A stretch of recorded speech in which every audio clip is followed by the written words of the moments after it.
Mara hadn't planned to stay long. The house, an aging two-story manor tucked between silver birch trees at the edge of the Blackridge Forest, had stood abandoned for over a decade.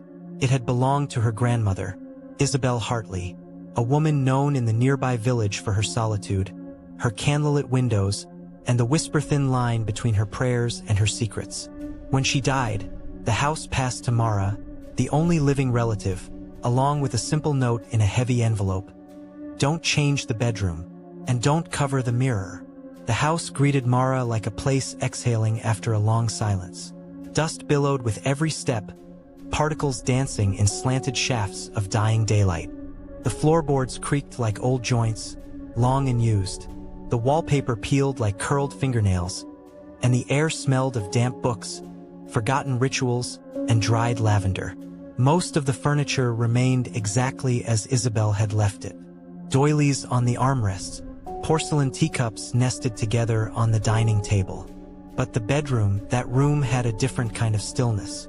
It was darker, despite facing the western sun. The curtains, heavy velvet drapes, let no warmth through. And on the far wall, bolted not hung, was the mirror.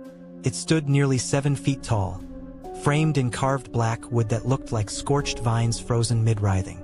The glass was clean, too clean, untouched by time or dust, as if something wiped it from within.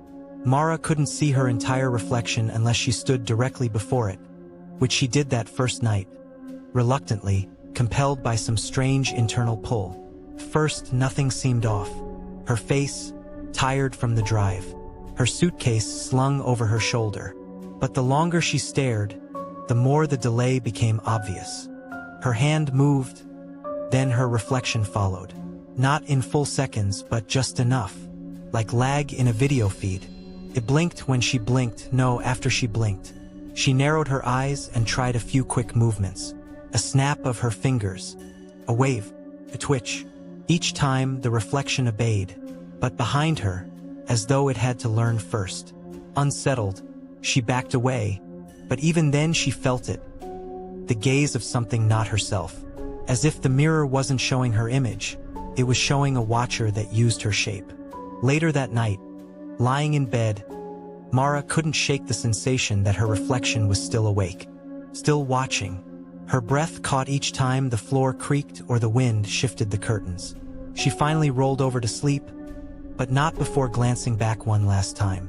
In the mirror, for a split second, she thought she saw her reflection smile. But she hadn't.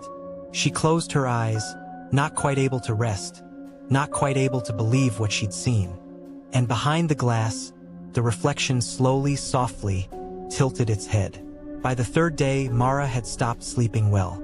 She would drift off for short stretches, maybe 20 minutes at a time, but always wake up in that thick, viscous hour before dawn, when even the wind seemed to hush and the world waited to exhale. It was during these hours that she began to hear it, a sound that didn't belong to the house. At first, she thought it was her own breath, a subtle rhythm, inhale, exhale, but not synchronized with her chest.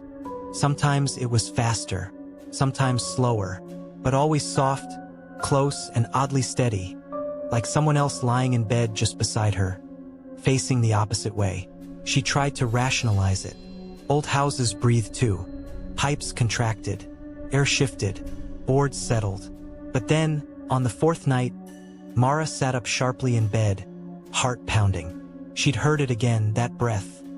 Only this time it had paused when she had, as if it knew she was listening. She stared at the mirror. Even in the complete darkness, its surface caught the room with unnatural clarity. It didn't reflect the soft outlines of shadows and moonlight like a normal mirror. Instead, it held the room in stark detail, brighter than it should be, as though it had its own light.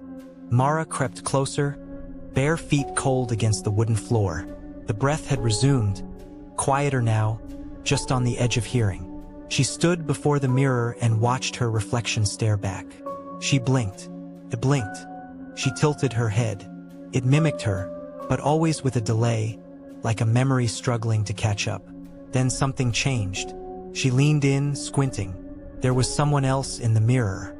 For a fraction of a second, just over her shoulder, a silhouette, barely perceptible. moved across the room behind her.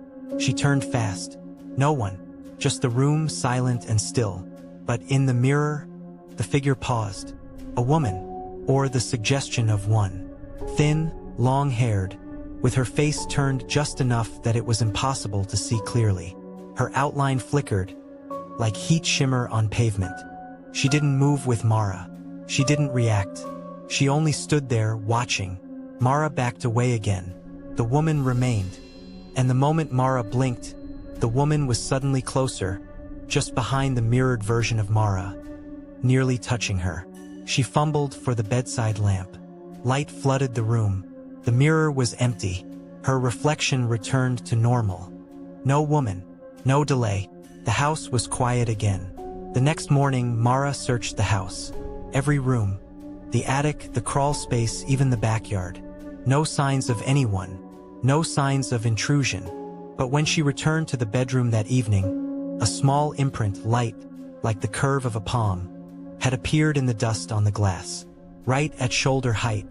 Not her shoulder. Someone taller. Mara wiped it clean.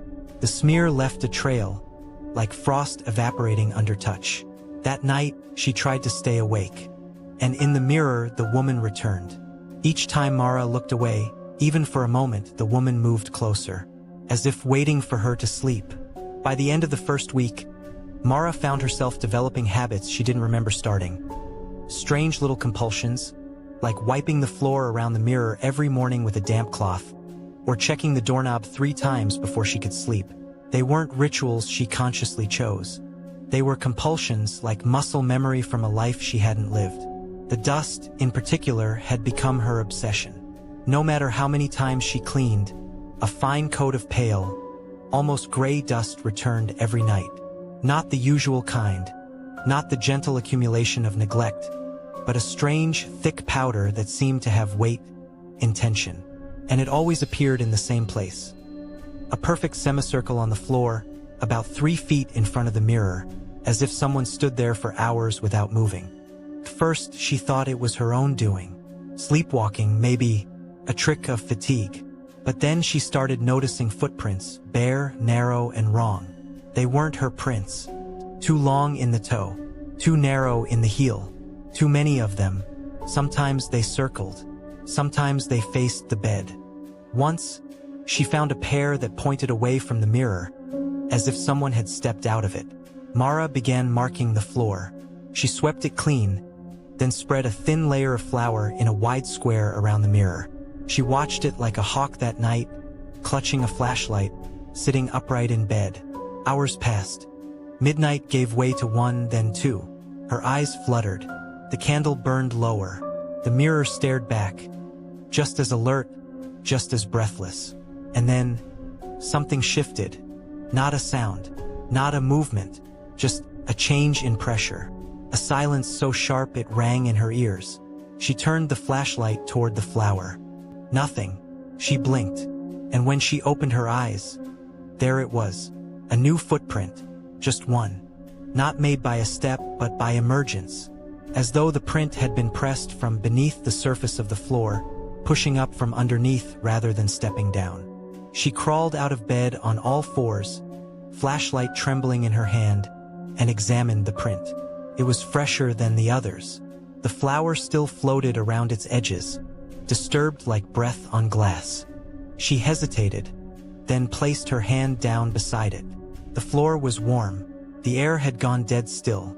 The trees outside had stopped swaying. Not a single creak in the house. Nothing but the low hum of her breath and the buzzing in her ears from the intensity of that unnatural hush. Then she looked up. In the mirror, something was crouching. Not standing, not upright. Crouching. Knees tucked unnaturally close, elbows at odd angles. Its long, dark hair veiling its face. It was not her reflection. Not any longer. Its movement was not delayed, it was independent. It tilted its head slowly, spider-like, and one hand, long-fingered skeletal, tapped the glass 3 times. Mara scrambled back toward the bed, nearly tipping the lamp. When the light flared back on, the reflection was gone. But the flower had been swept clean. Perfect arc.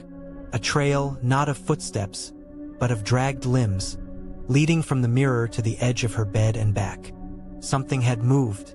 While she blinked, it was a quiet morning. Too quiet. The kind where the house felt like it was holding its breath, listening to her footsteps echo down the hall. No birdsong, no passing cars, just the faint groan of old wood, stretching and tightening like muscle beneath skin. Mara moved slowly, coffee cooling in her hand, eyes darting to every frame on the walls as if they'd somehow changed while she slept. And then she saw it. Halfway down the hall outside the bedroom hung a cluster of framed photographs. Old ones, mostly inherited from the previous owners. She'd never bothered to take them down. There was something charming about them at first. Faded smiles, sepia-toned memories of strangers. Their stories long dissolved into the walls. But today, one of those photographs was wrong. It hadn't been there yesterday. It was a portrait. Small, rectangular, slightly cracked along the glass, showing a man standing in the corner of what looked unmistakably like her bedroom. The wallpaper matched. The mirror was visible. The same window. Same curtain fluttering slightly in some long-forgotten breeze. And the man? He was tall, slightly blurred at the edges, like he'd moved just as the photo was taken.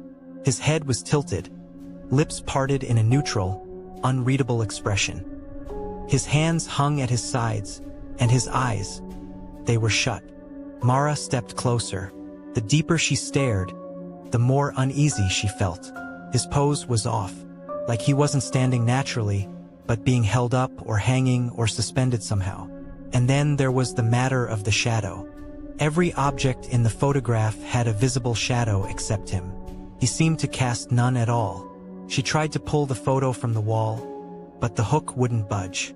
When she finally pried the backing loose and opened the frame, the image inside was blank. A blank sheet of brown, aged paper. No man, no mirror, just nothing. But when she slid the frame shut again, he returned. Still standing. Still with his eyes shut. Her skin crawled. She set the frame on the floor and turned away to grab her phone, to take a picture, to document what she couldn't explain. But the moment she turned back, the man's eyes were open, not wide, not shocked, but alert, watching her, looking through the glass with quiet intensity, as though he had always been aware of her, simply waiting for her to finally look long enough to earn his attention. The expression on his face had changed too. The neutrality had melted into something subtle and sinister, a hint of a smirk tugging at one corner of his mouth. Not a friendly smile, a smile of ownership, a smile of recognition. She dropped the photo. The frame cracked on the hardwood floor. But when she looked up, she saw it again. In the hallway mirror across from her, the man was standing behind her. Not in the photo, not in a reflection of the frame. Behind her, she spun. Empty hallway, no one, but a breeze passed over her, sudden and cold, though every window was shut. She left the hallway light on for the first time that night.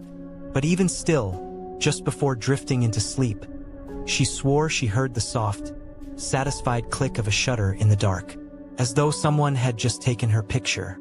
It began with whispers, faint at first, just at the edge of hearing. Mara would pause mid-step, mid-sentence, mid-thought because she was sure someone had just called her name. Not loudly, not urgently, but intimately, like a friend from behind a door. Mara! She'd freeze, glance at the phone, at the windows, even check outside once or twice. But no one was there, and the whispers never came when she looked, only when her guard was low, washing dishes, brushing her teeth, lying in bed as sleep folded gently over her like a heavy blanket. But over the days they became more bold. One night, around 3:17 a.m., she remembered the time exactly. Mara woke up with a start. Not because of a nightmare, not because of a sound, but because someone was whispering right beside her ear. She sat up, heart thrashing against her ribs, and scanned the room. Shadows draped over every surface. The moonlight was dim behind the clouds. The mirror across from her reflected only darkness and the faint glow of her nightlight. She waited, barely breathing. "Mara," the voice said again, from behind her this time, Not quite male, not quite female, but familiar. And then something worse, laughter. Soft and breathy, like it didn't belong to lungs at all. As if it was air itself imitating the memory of laughter. It wasn't malicious. That made it worse. It was amused, like it had watched her try to sleep. Watched her pretend she hadn't heard it the night before. Watched her doubt her own mind. And now it was entertained. She tried to speak, but her mouth felt like it had forgotten how. When she finally managed to turn on the bedside lamp, the room flooded with warm light, and everything stopped.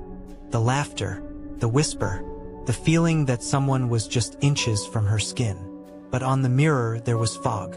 A soft mist smeared across the surface, like someone had leaned in close and breathed onto the glass. And in that fog, barely visible unless she looked at it from the right angle, she could see what had been drawn with a fingertip. A crude smiley face, childlike, tilted. She wiped it away, hands shaking, only for the same face to reappear the next night. And then the whispers changed. They no longer just said her name. They said things about her, to her. You don't remember me, do you? You left the closet door open again. I liked you better when you were asleep. Some were curious, others accusatory. Some seemed confused, as if trying to place her, like an old acquaintance whose name you've forgotten. Why don't you look the same? You used to wear red. Red looked better. I think you're in the wrong room. It was that last whisper that nearly broke her, because it wasn't said with confusion. It was said with certainty, like someone on the other side of the mirror knew something she didn't, knew where she was supposed to be, and that she wasn't there. And every time she tried to record the voices, to capture them on her phone or leave a mic running overnight, there was only silence on the playback. Hours of static or nothing at all. But she'd wake with her name etched into the condensation on the glass, or the faint sound of that slow, dragging laugh still echoing in her ears. The voices didn't want to be found. They wanted to be known. It happened slowly, so subtly that Mara didn't notice at first. A creeping sense of disorientation. A subtle dislocation between her memories and the world around her. She would walk into a room convinced the curtains were closed, only to find them drawn wide open. She'd reach for the mug she used every morning, only to discover it was now pale blue instead of red. Tiny details, harmless things, until they weren't. One afternoon, Mara stood in the kitchen staring at a family photo on the wall. It was a picture she remembered well. Her parents, her brother, and her younger self at the lakeside during one summer trip. She could still hear the sound of the boat rocking gently, the wind brushing through her hair. But now, in the frame, her face looked different. Not drastically, but enough. The smile too wide, the eyes slightly off. As if the photo had been redrawn from memory by someone who didn't fully remember what she looked like. Her head tilted at a strange angle. Her mother's hand rested on nothing now, her brother's expression blurred just slightly, like motion captured mid-frame. She blinked, and it was gone. Everything was normal again. The photo returned to its original state. But when she looked again a few days later, the picture had changed even more. This time, she wasn't in it at all. That same week, Mara began having dreams. Not nightmares, but recollections, only they weren't hers. She would dream of walking through hallways that didn't belong to her home. Old stone floors, gilded wallpaper peeling at the edges, a scent of rotting lilac. She would find herself standing at the top of spiral staircases she'd never seen before, clutching a candlestick, and hearing a faint wailing echo from below. And always a mirror nearby. A tall one, freestanding, with clawed legs and edges carved with vines. And in the mirror, never her reflection, just someone watching her from deep within the glass. Not moving, not mimicking, just watching. She began to lose time. Mara would come to, standing in different parts of the house, unsure how she got there. Once she woke up standing at the edge of her backyard, feet bare, grass soaked with dew, and dirt caked under her fingernails. She hadn't remembered opening the back door. She hadn't even remembered dreaming. It was as if the mirror was editing her life, rearranging it, like it was replaying a story from its own archive, inserting scenes, swapping memories, shifting reality. Just enough to confuse, just enough to disarm. One evening, while going through her phone gallery, she found a video she didn't remember recording. The screen was mostly dark, but the audio played clearly. Heavy breathing, a shuffle of feet, the faint creak of wood, and then, softly, a whisper. "Do you remember when you lived here before?" She dropped the phone. It hit the floor and continued playing until a sharp click, and then silence. And when she looked up from the floor, the mirror across the room wasn't reflecting her. It was reflecting her bedroom as it used to be, before the renovations, before she painted the walls, when the room had floral wallpaper and lace curtains, decorations from a life she'd never lived. Except now, in that old version of her room, someone sat on the edge of the bed. A young girl, facing away from the mirror, still, silent, and slowly, agonizingly slow, she turned her head and smiled. Mara ran. She didn't look back. Not at the mirror. Not at the room. Not even when she heard the unmistakable sound of someone knocking gently on the inside of the glass as she closed the door behind her. The mirror remembered someone else. And now it was remembering through her. It had been raining all night. A slow, steady drizzle that smeared the windows and painted the walls with the uneasy rhythm of water and wind. Mara hadn't slept. She didn't even try anymore. Sleep had become a dangerous invitation, a point of access. When she slept, she entered something. Something that watched her back. Something ancient and shapeless, yet deeply familiar. But even while awake, the house felt wrong. It was no longer a question of paranoia. It was a certainty that she was not alone. It was during one of her long, sleepless hours that she first noticed the scratches. Not gouges, not accidental scuffs, but scratches, intentional ones, faint and shallow, running along the wooden floor just outside the bedroom door. They were in neat little lines, not quite symmetrical, but spaced just enough to suggest something deliberate, like someone had been dragging their nails, or something sharper. She crouched down, running her fingers across the marks. They were fresh, not dusty or aged, but newly etched. The wood still flaked along the edges. But what chilled her most wasn't the scratches themselves. It was the pattern they formed. A loose arc, like a crescent moon, wrapping around the base of the door. She opened the door. The room was dark, the mirror waiting inside. And now, just beneath the mirror, carved into the baseboard, was her name. Mara once, twice, 5 times, over and over. Carved with urgency, with obsession, like someone had been whispering it while they worked. The letters were crooked and deep, etched with something jagged and narrow. A shard? A nail? She couldn't tell. But whoever or whatever had written them had done so from inside the room, from inside the mirror's reach. She backed away slowly. That night, the scratches spread. They began appearing in other rooms, beneath tables, along the underside of her dresser, even on the inside of her bedroom closet door. Always low to the ground, always slanted downward, as if whoever made them couldn't stand upright, or chose not to. Mara tried to sleep downstairs, curled on the old floral couch near the fireplace. She left the mirror upstairs, sealed the bedroom door, turned on every light. It didn't help. She woke in the middle of the night to the sound of scraping. Soft, slow, like metal against wood. It was coming from the staircase. She sat upright, heart pounding, listening. Scratch, pause, scratch, pause. The sound moved with patience, one step at a time. Not the heavy tread of a human, but the slow drag of something crawling, or something pulling itself up the stairs with sharp fingers. She held her breath. Silence. Then 3 knocks. Not on the door. On the mirror. 3 soft taps. Tap, tap, tap. From upstairs where no one should be. By morning, the scratches had multiplied again. This time, they weren't just names. They were sentences. Half-formed phrases. Fragmented thoughts. Some she didn't recognize, some she did. One read, "I saw what you did to me." Another, "You promised to come back." And then the worst one of all, scrawled directly beneath the living room mirror, she didn't even remember hanging. "Stop pretending you're not home." Mara stood frozen, mouth dry, pulse thundering in her ears. The mirror in the living room, a smaller one, square, harmless until now, no longer reflected the room correctly. In its glass, the couch was empty. The lights were off, and there was something crouching in the corner. But in real life, when she turned to look, nothing was there. She turned back to the mirror.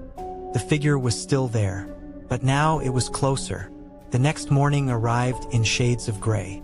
The sky offered no sunlight, only a dull, sullen hue that bled into every corner of the house. Mara hadn't slept again. Her body was exhausted, but her mind remained wound like a clock with too many gears spinning at once. She had locked every door, turned on every light, covered the mirrors with blankets.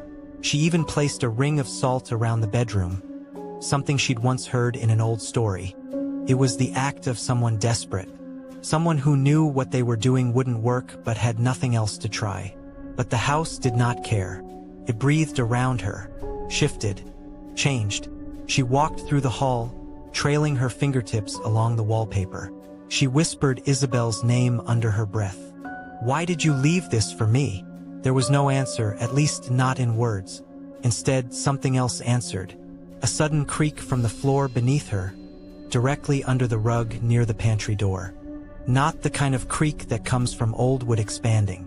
This was deliberate. A shift, a movement. She stepped back, then slowly knelt and lifted the rug. Beneath it was a hatch, a basement door she hadn't seen before. Mara blinked in confusion. There was no basement on the house's blueprints. No mention of it in Isabel's letters or journals. She had wandered every room of the house before ever sleeping there. This had never been here. Her hands trembled as she reached for the rusted iron handle. With a creak that sounded like it hadn't been moved in years, the hatch opened. A cold, wet wind rose up from below, smelling of earth and mildew and something darker, like damp ashes and iron. The stairs leading down were old stone, not wood, and they were steep, descending into a blackness that seemed far deeper than the physical space beneath the house could allow. She descended slowly, flashlight in hand, the beam flickering with every step. The walls were close, the air thick. Each breath she took seemed to echo against stone and dirt. The further she went, the colder it became. And then she saw it. At the far end of the basement, leaning against the stone wall, was a mirror. Not the same one from the bedroom. This one was older, smaller. The frame was made of bone-colored wood, warped and cracked in places. The glass was dusty, fogged, but not shattered. It stood in complete silence, like a thing waiting to be acknowledged. She didn't want to go closer. Every instinct screamed no, but her legs betrayed her. She stepped forward. The mirror slowly began to clear, but instead of her reflection, it showed the bedroom upstairs. The angle was impossible, like a live feed from a perspective that didn't exist. The bed was made. The drapes were still. But something stood in front of the main mirror in the bedroom. It looked like her. Same hair, same clothes, same posture. But she was asleep. Mara looked down at herself. Awake, breathing, alive. She looked back into the basement mirror. The reflection of herself was perfectly still. Then, without warning, the figure in the mirror opened its eyes and stared directly at her. Not toward the mirror. Her. Mara stumbled back, flashlight shaking in her grip. But the moment she moved, the mirror returned to normal. Dusty, clouded, just a forgotten antique in a room that shouldn't exist. But the air had changed. Behind her, the basement door slammed shut. The flashlight flickered, and in the distance, soft, almost like a memory, she heard a voice echo across the stone. "You were supposed to stay asleep, trapped." That was the first word that formed in Mara's mind as the basement door refused to open. She pounded against it with the flat of her hand. "Let me out!" she shouted, her voice swallowed by thick stone and the strange, unkind silence of the hidden room. No echo answered her this time, just the stillness, the cold, and the mirror. It sat quietly behind her, now more visible in the dim flicker of the flashlight, which had begun to die, the battery draining far faster than it should. She could barely see her own breath curling in the air, it had grown that cold. Mara turned back toward the mirror, heart racing, teeth clenched. She didn't want to look again. But something in her, the same strange compulsion that had made her open the basement hatch in the first place, dragged her eyes toward the glass. This time it showed herself, but not as she stood now, not in the basement. The reflection was her, yes, but standing in the bedroom, facing the large upstairs mirror.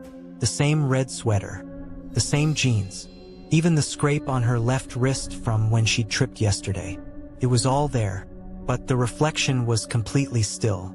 Its arms hung loose at its sides, its head tilted just slightly wrongly, its eyes wide open, unblinking. Mara stared at it. Then it blinked, and slowly, its lips began to move. She leaned in closer. The mirror was utterly silent. No whisper, no breath, just lips moving in the glass. But they formed words, and Mara read them. "You're not you." The lips moved again, this time slower. "I am not inside the mirror. You are." She stepped back. Her body trembled with something colder than fear, a sense of reversal, like gravity itself shifting in her stomach. She clutched her arms and looked around the basement, wondering if she'd gone mad, wondering if this was some kind of hallucination. But no, everything was vivid. The scent of earth and rust, the ache in her legs, the stone biting at her feet. She was still in the world. Wasn't she? The mirror flickered again. Now it showed not just her reflection, but behind her, within the bedroom again, another figure emerging slowly from behind the curtain. A shadow, tall and thin, nearly featureless, as if shaped from darkness itself. It reached out toward the reflection Mara, but she didn't react.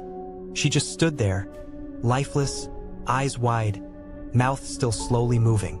The words repeated, "You are the echo. You were never awake." Mara screamed. She spun around, searching for anything, any door, any escape, but the basement remained as it was.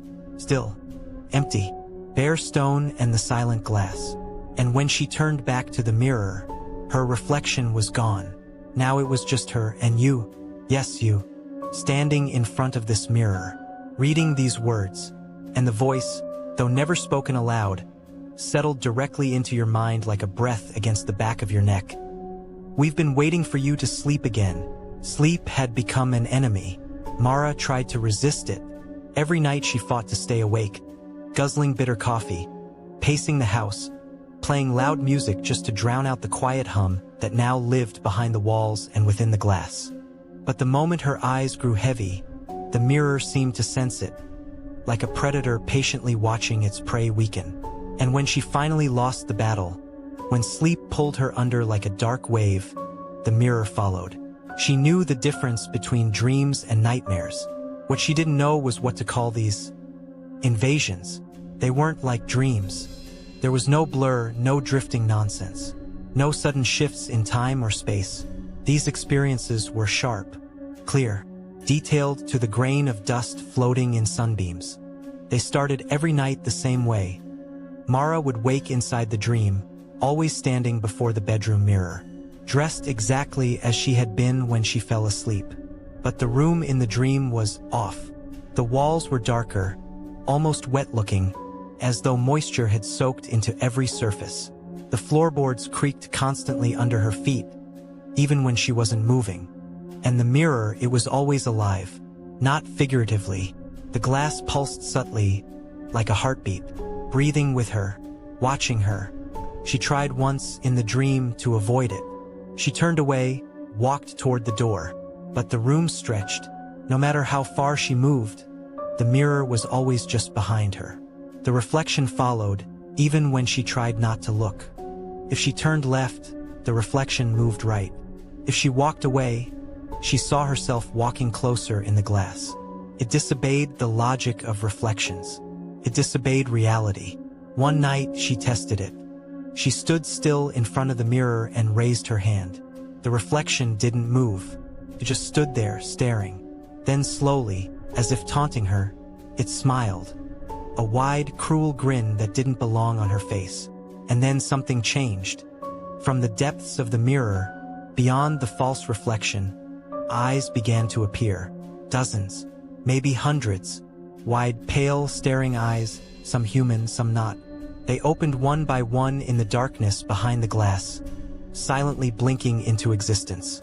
They weren't floating. They weren't watching the dream Mara. They were watching you, the real Mara. She could feel it, even in sleep. She could feel their gaze piercing through the dream, through the boundary of the mirror, through the membrane of what was real and what was not. And then a whisper, carried like smoke through her ears. "We see you even when you close your eyes." The dream ended abruptly. She jolted awake, drenched in sweat, heart pounding. But she wasn't in bed.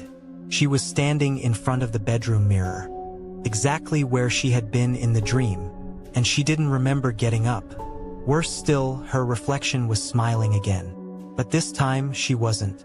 It began with the subtle things, the kinds of changes Mara could almost explain away. One morning, she noticed the bedroom mirror was positioned slightly to the left, just an inch or two, enough that it caught the edge of the window in its frame.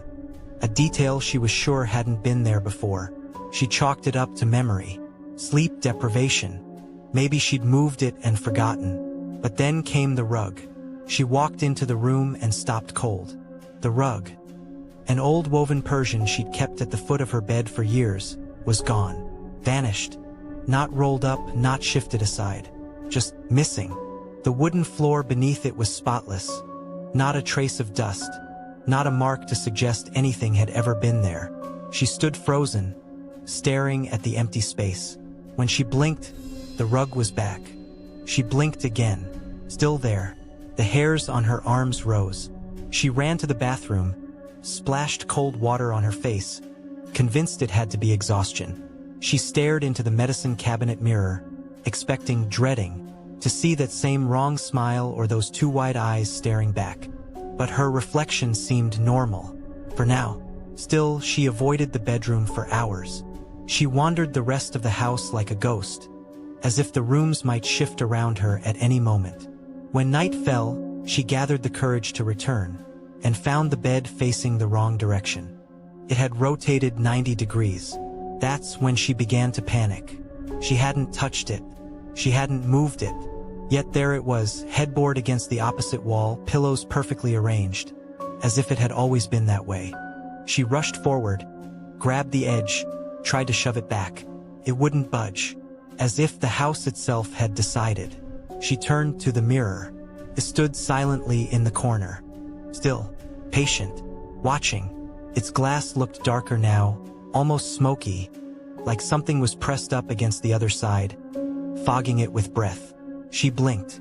The mirror was now on the ceiling, not hanging, not suspended, just embedded in the ceiling like it had always been there. She screamed and stumbled back, but the room was already changing again. The walls were narrowing. The dresser slid across the floor without sound, inching closer to the door. The window blinked shut like an eyelid, the curtains curling like fingers. She blinked again. She was no longer in the bedroom.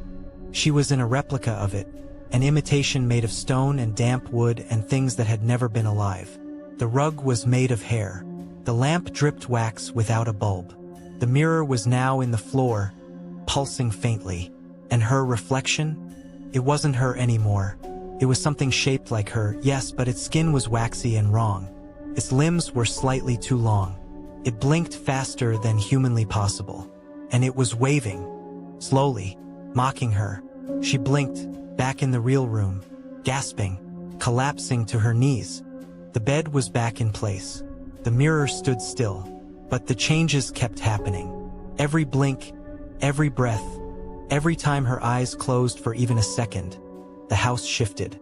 Not always visibly. Sometimes it was subtle.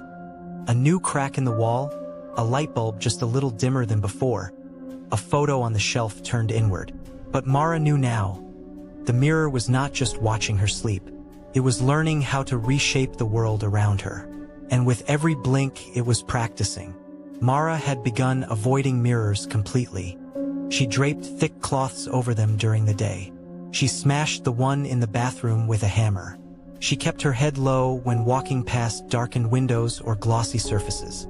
Even her phone screen, black and glassy when idle, had started to unnerve her. The reflection didn't always match her. But no matter what she did, no matter what she covered or destroyed, the bedroom mirror remained untouched. She couldn't move it. She couldn't cover it. She had tried. She had screamed, cried, begged, but her arms refused to act. Her muscles locked when she came close. Her body refused to follow her commands, like an invisible hand seized her will and turned it to ash. She knew then, deep down, that the mirror didn't just live in her room. It lived in her. She began recording herself at night, not because she wanted to see anything, but because she needed to prove it wasn't all in her head. The first few nights, the footage was unremarkable. Just a restless woman turning in bed, flinching in her dreams. But on the fourth night, at exactly 3:03 a.m., the footage changed. In the reflection of the mirror, Mara sat up. But the real Mara on the bed did not move. The woman in the mirror slowly pulled the covers back, swung her legs over the edge, and stood, expressionless. Her head turned toward the real Mara. Not a twitch, not a breath, eyes like polished glass, lips curled in a perfect neutral line. Then she walked out of frame. Mara rewound the footage a dozen times, praying her eyes had lied to her. But the reflection moved, alone. And yet her own body, in the Real bed, remained limp, unaware, asleep. Each night after that, the footage grew worse. Sometimes, the mirrored Mara would stand at the foot of the bed and watch her sleep for hours, unmoving. Sometimes she would lean close and whisper into the ear of the real Mara, though no sound came through the audio. Sometimes she would reach for her, hands grazing the air, fingers twitching as if itching to rip something open. And then came the night the mirror was empty. Mara sat trembling as the footage played. At 3:03 a.m., the mirrored version of herself did not appear. Instead, there was nothing, just the room, just the bed, just Mara sleeping. And that's when she noticed, in the video, a faint creaking of wood. From outside the view of the camera, her eyes widened. The creaking grew louder. A faint shadow fell over the camera lens. The sound of breath. Then the screen went black. She scrambled through the rest of the footage, but the file was corrupted. The video ended there. When she turned to face the mirror in her room, heart pounding, something was different. She was alone in the room, but her reflection wasn't. The reflection showed her and someone standing behind her, tall, pale, barefoot. Its hands were gently resting on her shoulders. Its eyes glowed softly, like the dying embers of a fire.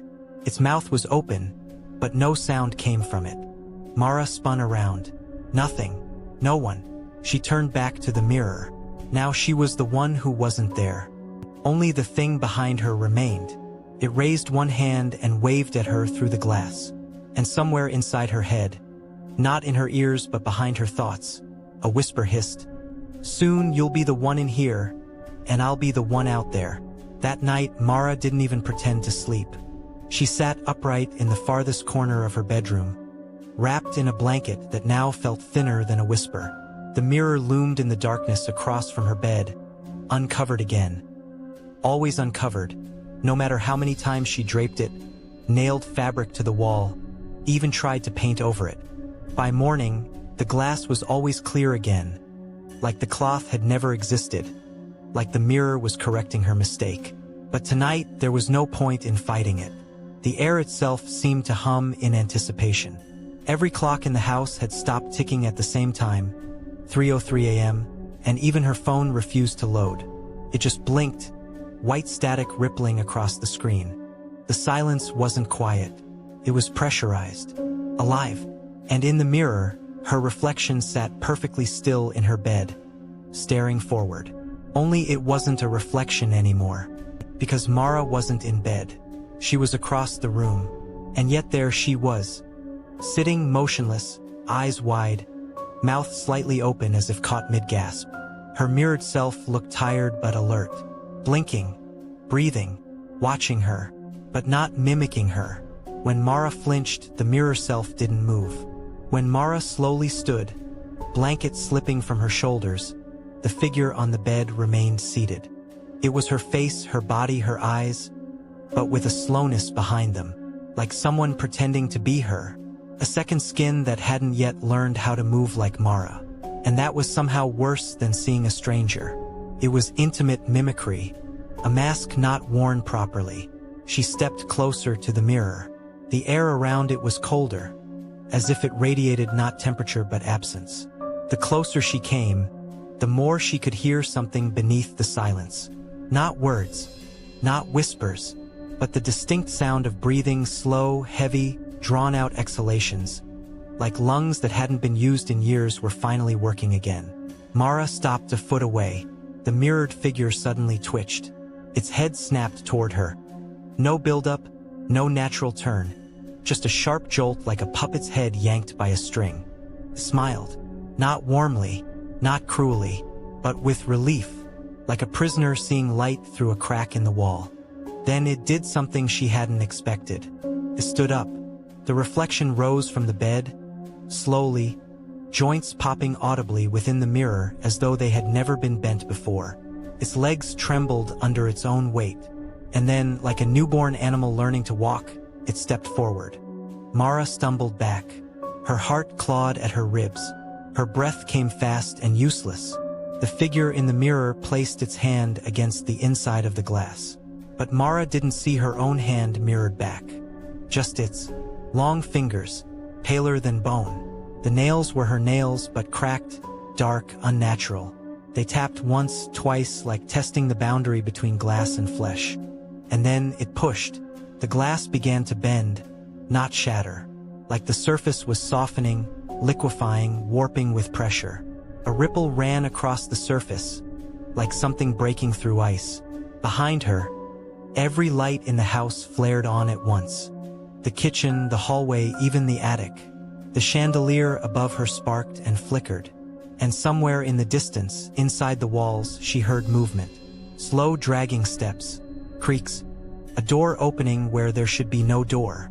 But Mara couldn't look away, because the figure was now pressing its face to the other side of the mirror. And it wasn't hers anymore. Its eyes were sunken, and deep within them glowed faint red circles, like embers buried in ash. Its skin, though shaped like hers, rippled like smoke trapped in glass. And its smile had turned wider, wider than her face could ever stretch. It opened its mouth, and Mara heard her own voice whisper back at her, "You've kept the bed warm for me." Mara didn't remember falling asleep. She only remembered resisting. For hours or maybe minutes, time had long stopped mattering. She'd forced herself awake, heart pounding like a second clock, eyes burning under the constant flicker of every light in the house. Her phone was still dead. The power surge hadn't tripped the breakers, and yet nothing worked as it should. No sound beyond the buzzing in her skull. No movement except what loomed from within the mirror. And no peace even when exhaustion turned her limbs to stone. But sleep came anyway. Came like drowning. Not soft, not slow. It dragged her under. One moment she was wide-eyed in the corner. The next she was somewhere else entirely, weightless, silent, suspended in a void that had no color, no direction, and yet was unmistakably familiar. It was the place behind the mirror. She couldn't move, not because she was restrained, but because movement simply didn't exist here. It was like trying to swim without water, to breathe without lungs. Her body, if she even still had one, felt thin, like paper soaked in darkness, curling at the edges. And around her, something pulsed gently, like the heartbeat of a sleeping beast just below her awareness. Then, just as suddenly, Mara could see. But she wasn't looking through her eyes. She was looking out of them. She was back in her bedroom. Same blankets, same curtains, same floorboards worn down in the shape of footsteps from years of pacing. The mirror sat across from her, dimly reflecting the weak yellow lamplight. And there, lying in her bed, was her. Or rather, it looked like her. She watched from within her own eyes as this new version of herself stretched, yawned, and smiled faintly as though waking from a pleasant dream. It blinked, then turned its head slowly toward the mirror. Mara tried to scream. Nothing. The thing in her skin got up and moved with grace, familiarity, ownership. It walked to the mirror and tilted its head, studying its reflection as if admiring a painting. And then it spoke. "Are you watching? Do you like how it feels? Warm, heavy, real." It wasn't asking her. It was taunting her. From wherever she was, this liminal plane of echoes and shadows, Mara could feel the barrier between their worlds. Thin as breath on glass, thick as centuries of silence. Her presence pressed against it, desperate to break through, to claw her way back into her body, to scream, to speak, to breathe. But all she could do was watch, because this place, this in-between, was not a dream. It was a mirror world, a prison where discarded selves were trapped in endless awareness. And she wasn't alone here. She could feel them, others, hundreds, maybe thousands, watching their bodies walk without them, staring through dim reflections across the world, screaming in silence behind every mirror that caught a too long glance. She saw flashes, a man brushing his teeth while his double stares back unmoving, a child walking away from a mirror while something inside doesn't follow, a woman in a dressing room whose reflection continues to apply lipstick after she turns away. So many had fallen asleep near the glass. So many had been replaced. Mara now understood the question. Where do you go when you fall asleep? You go here, where time freezes, where your body becomes a shell, where the mirror doesn't reflect, but harvests. And all the while, in her bedroom, the thing pretending to be her slipped quietly into her life, checking her phone, responding to messages, breathing in her scent, humming with her voice. And no one would notice, because it wore her perfectly. And she would remain behind the glass, watching. Mara didn't know how long she had been trapped. Minutes? Hours? Days?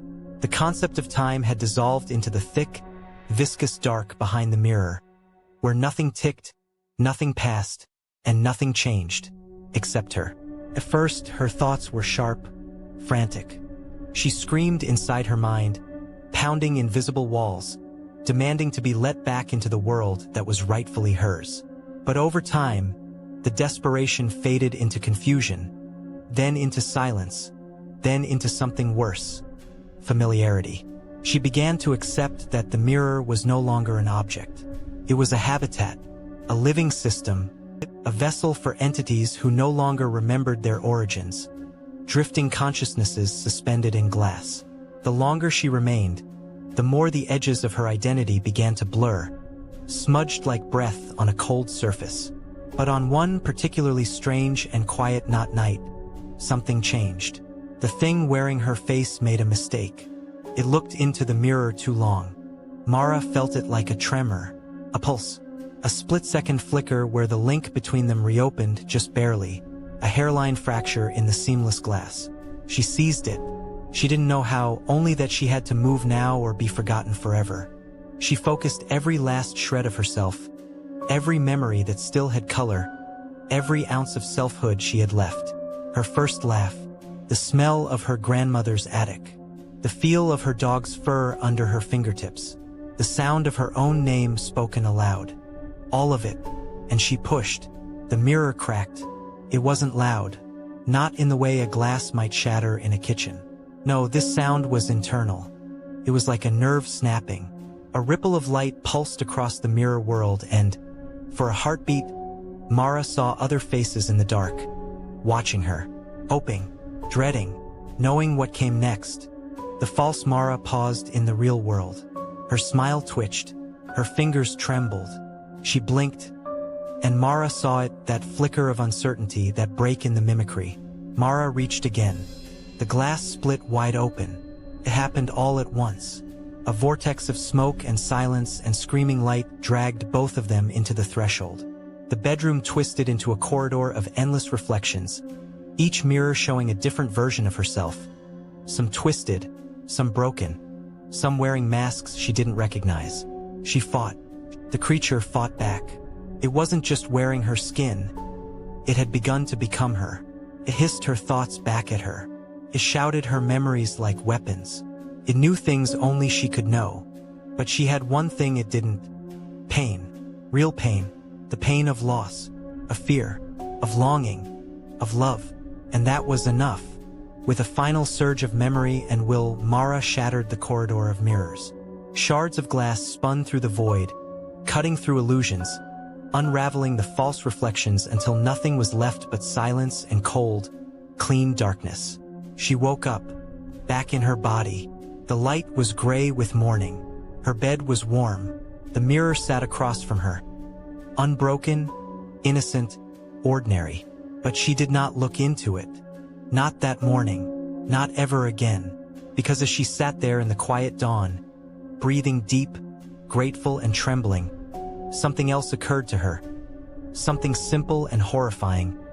How could she be sure? She won. What if she was still in the mirror? What if this was just another illusion, another reflection she was meant to accept? She glanced at the mirror, just for a second, and in the corner of her eye, she swore she saw herself, still sitting in bed, smiling, watching, waiting, for her to fall asleep again.